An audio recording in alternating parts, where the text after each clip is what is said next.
So we did a move for Ph.D. Mark Paul this past week. He changed his move date prior to the original move date, which is fine. We shuffled our schedule around to accommodate his changing schedule. No problem, because we're Liberty Bell Moving and Storage, Maine and New Hampshire's best movers. So the morning of the move comes around. We had some minor truck problems. We let the customer know that we were going to be running late. We texted the customer this, and then we were able to get the truck running quicker than we had anticipated. It was just a fuse, so the guys were actually on their way. We let the customer know. The guys got there 45 minutes late. We updated Mark the whole time, no problem. They get right to work. They do it in just over 2 hours. The job had a 2-hour minimum, so there was a small balance due at the end of the job. It was $35. So our software system, because it's awesome, auto emails the customers these invoices along with the bill of lading showing all the charges. So he gets the invoice. He then proceeds to email us saying that he thinks that we should waive the invoice because the guys were 45 minutes late. We email him back saying that we're not retracting the invoice, and then he emails back implying that he's going to write a bad review unless we retract the invoice. Our contract clearly states that we offer full refunds if Mark wanted to cancel because we were going to be 45 minutes late. But it also states that if we start the move and we finish the move, that we don't offer refunds for being late. Then, when he realizes that we're not going to retract the $35 invoice, he emails back saying that we broke a computer monitor. But he opted for no coverage.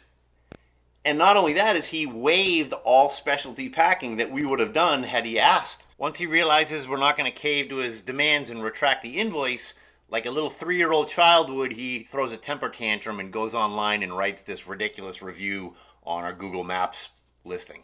If you look up the definition of extortion, this is exactly what it is. The practice of obtaining something, especially money, through force or threats. So what he did was extortion. I mean, it's $35, it's a childish amount of money, but nonetheless, what he's trying to do by threatening to write a bad review if we don't retract the $35 invoice is extortion, and I emailed him telling him that. So just because you went to Rutgers and have a Ph.D.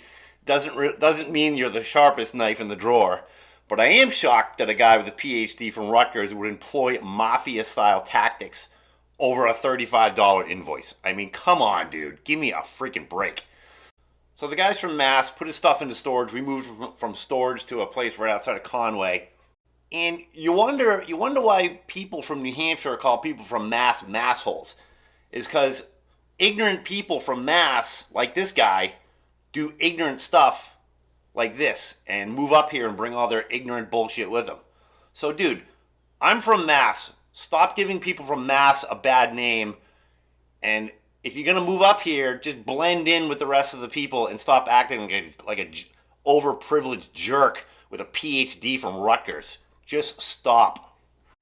See, the sad thing about a guy like you is in 50 years, you're going to start doing some thinking on your own, and you're going to come up with the fact that there are 2 certainties in life. 1, don't do that. And 2, you dropped 150 grand on a fucking education you could have got for $1.50 in late charges at the public library. Yeah, but I will have a degree. And you'll be serving my kids fries at a drive-thru on our way to a skiing trip. Yeah, maybe. Yeah, but at least I won't be unoriginal.